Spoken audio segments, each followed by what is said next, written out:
नमस्ते, good morning. हम सब अपने अपने गुरु, अपने टीचर्स, अपने मास्टर डॉक्टर सैमुअल हनीमान सर, अपने माता पिता के आशीर्वाद से आज की जर्नी को स्टार्ट करते हैं।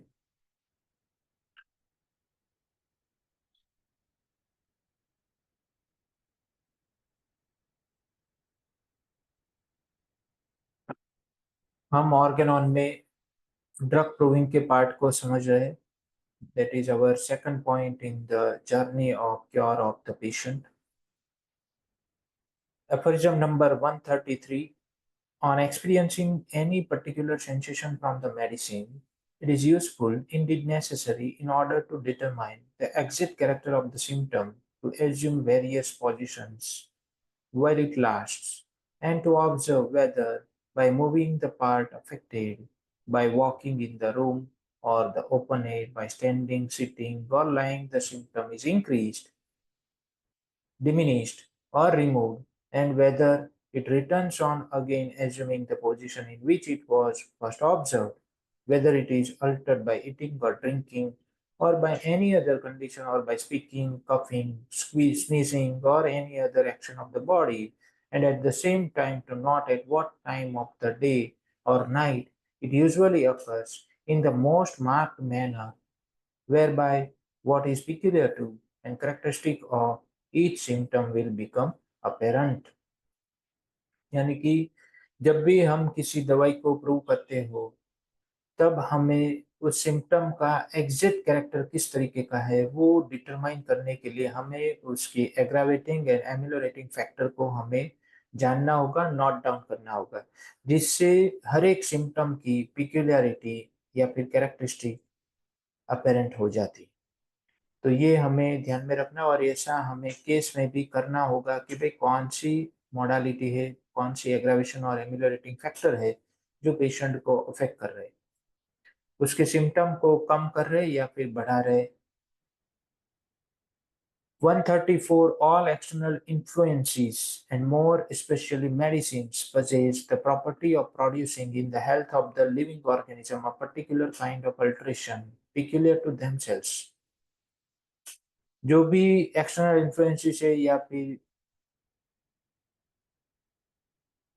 जो जो दवाइयाँ है जो उसको असर कर रही है, possess the power, possess the property of producing in the health of the living organism a particular kind of alteration peculiar to themselves। यानी कि जो भी बाहरी चीजें हैं, स्पेशली दवाइयाँ, जिसके अंदर इंसान की हेल्थ को, लिविंग ऑर्गेनिज्म की हेल्थ को अफेक्ट करने की, उसकी हेल्थ में सिम्टम प्रोड्यूस करने की ताकत है, प्रॉपर्टी है,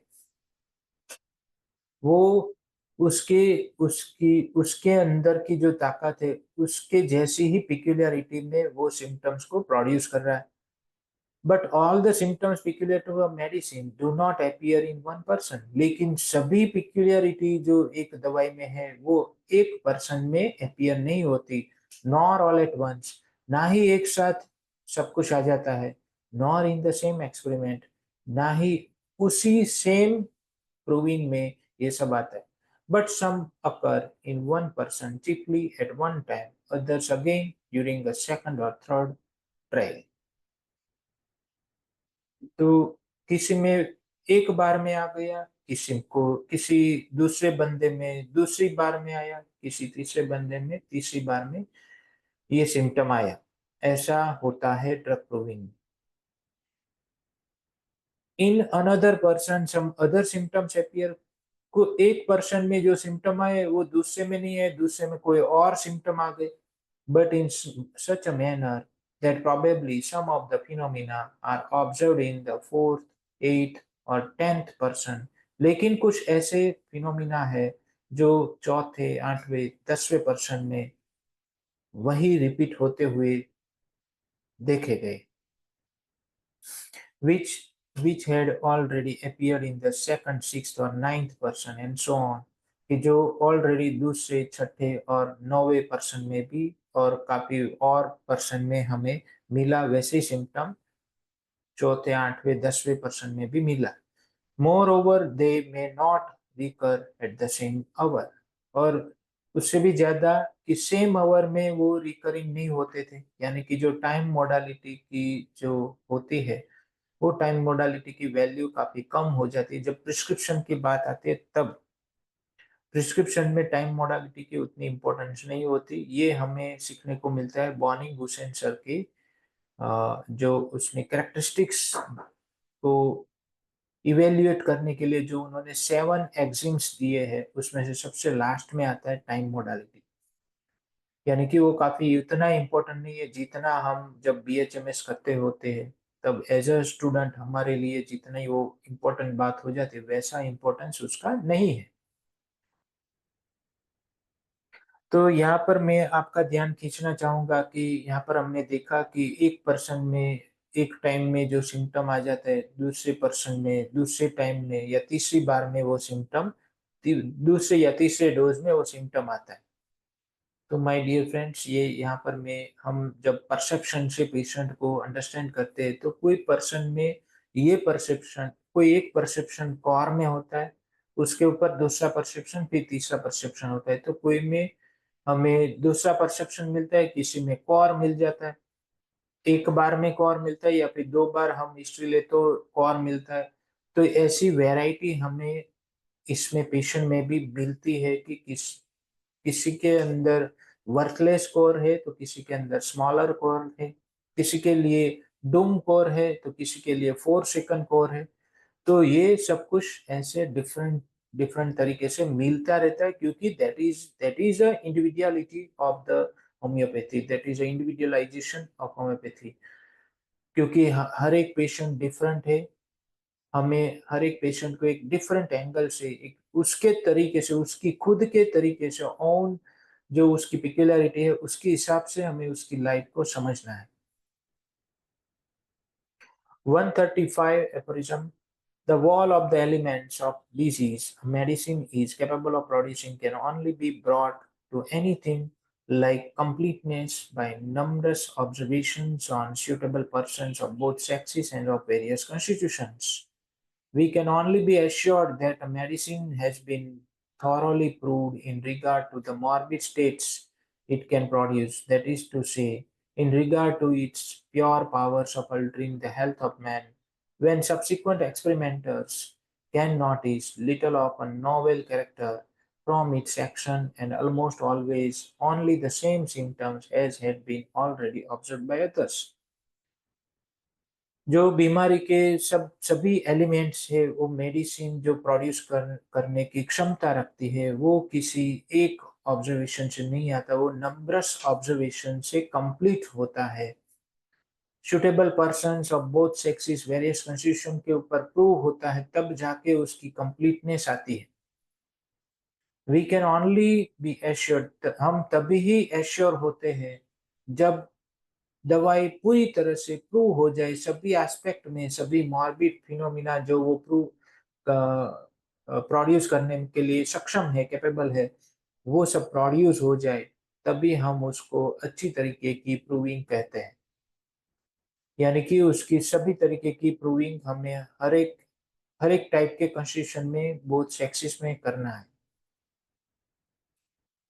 और जब सब्सिक्वेंट जो भी बाद में प्रूवर आए वो सिर्फ वही उसी कैरेक्टर को दोहराता जाए, तो उसका मतलब ये है कि हमने वो सब चीज गैदर कर ली जो ये सब्सटेंस हेल्दी मैन को असर करता है, ये सब्सटेंस हेल्दी मैन के अंदर प्रोड्यूस करने की क्षमता रखता है, वो सब हमने ले लिया है। वो कब पता चलेगा? जब सब्सिक्वेंट प्रूवर्स उसी तरीके के सिम्टम, सेम सिम्टम को दोहराते जाए, तो यानी कि ये हमारी प्रूविंग कंप्लीट हो गई है, ऐसा हम कह सकते हैं।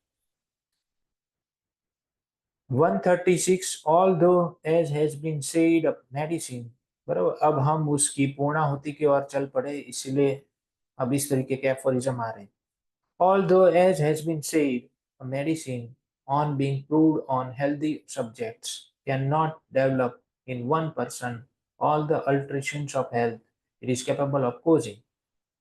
भले ही जैसे आगे कहा कि एक दवाई हेल्दी सब्जेक्ट के ऊपर जब कोई भी प्रूव करते हैं, कोई भी एक हेल्दी सब्जेक्ट पर या कई सारे, can not develop in one person all the alterations of the health. हमने ये सुना, हनुमान सर कहते हैं कि एक दवाई अपनी हर एक कैपेबिलिटी, हर एक पिक्यूलरिटी को एक पर्सन में वो प्रूव नहीं करती है, उसको अलग अलग पर्सन में देना पड़ता है, but can only do this when given to many different individuals. लेकिन ये कंप्लीटनेस आती है जब हम उसको काफी सारे इंडिविजुअल्स में प्रूव करें तब। Varying in the corporate mental constitution की जो काफी डिफरेंट कॉन्स्टिट्यूशन के हैं, फिर भी the tendency to excite all the symptoms in every human being exists in it। फिर भी उसके अंदर ये ताकत है कि ये सिम्टम्स वो हर एक इंडिविजुअल में एक्साइट कर सकती है।